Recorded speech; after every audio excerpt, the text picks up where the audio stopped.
Η Πέτρα και το Ριάκι. Σε ένα μικρό χωριό, φωλιασμένο ανάμεσα σε βουνά και ποτάμια, ζούσε ένας νέος που ονομαζόταν Δαρείος. Ήταν γνωστός για τη φιλοδοξία, τη δύναμη και την ακούραστη εργασία του. Κάθε μέρα δούλευε σκληρά στα χωράφια, σηκώνοντας βαριές πέτρες για να καθαρίσει τη γη και να την κάνει γόνιμη. Όμως, παρά τις επίμονες προσπάθειές του, η γη φαινόταν να αντιστέκεται, λες και η ίδια η φύση δοκίμαζε την αποφασιστικότητά του. Μια μέρα, εξαντλημένος και απογοητευμένος, ο Δαρείος κάθισε δίπλα στο ποτάμι που έρεε κοντά στο χωριό του. Καθώς ξεκουραζόταν, παρατήρησε έναν γέροντα να διαλογίζεται ήρεμα δίπλα στο νερό. Οι χωρικοί έλεγαν πως ο άνθρωπος αυτός ήταν ταξιδιώτης από μακρινά μέρη, ένας σοφός δάσκαλος. Περίεργος, ο Δαρείος πλησίασε τον γέροντα. «Γιατί κάθεσαι εδώ, μέρα με τη μέρα, ενώ εγώ σπάω την πλάτη μου χωρίς αποτέλεσμα?» τον ρώτησε. «Τι καλό έχει η σοφία αν δεν φέρνει σοδιά?» Ο γέροντας χαμογέλασε και έδειξε τις πέτρες στο ποτάμι. «Κοίτα εκεί», είπε, δείχνοντας έναν μεγάλο βράχο που ήταν μισοβυθισμένο στο νερό. «Αυτή η πέτρα βρίσκεται εκεί χρόνια, ακίνητη μέσα στη ροή του νερού. Ωστόσο, με τον καιρό γίνεται πιο λία, όχι λόγω της δικής της δύναμης, αλλά εξαιτίας της απαλότητας και της επιμονής του νερού. Ποιος είναι πιο δυνατός, η πέτρα ή το Ριάκι?» Ο Δαρείος σκέφτηκε την ερώτηση αλλά δεν κατάφερε να βρει απάντηση.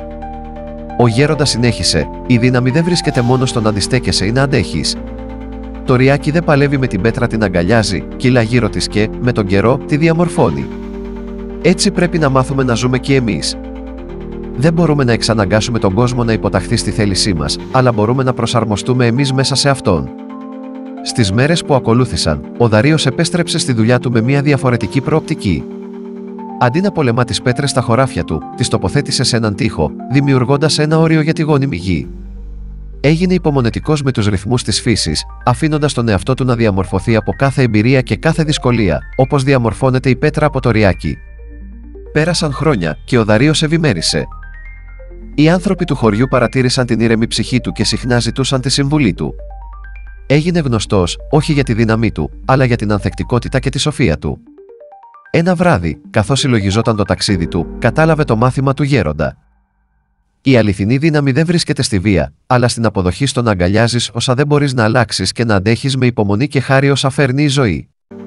Και όπως η πέτρα στο ποτάμι, έτσι και εκείνος είχε μεταμορφωθεί, διαμορφωμένος όχι από την αντίσταση, αλλά από την παράδοση στη γλυκιά αλλά ανυποχώρητη ροή της ίδιας της ζωής.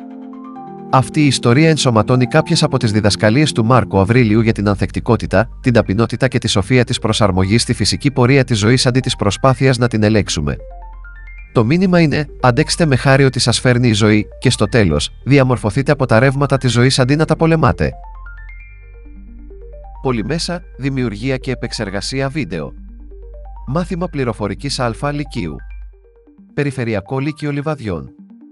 Καθηγητής πληροφορικής Αντώνης Αντωνίου.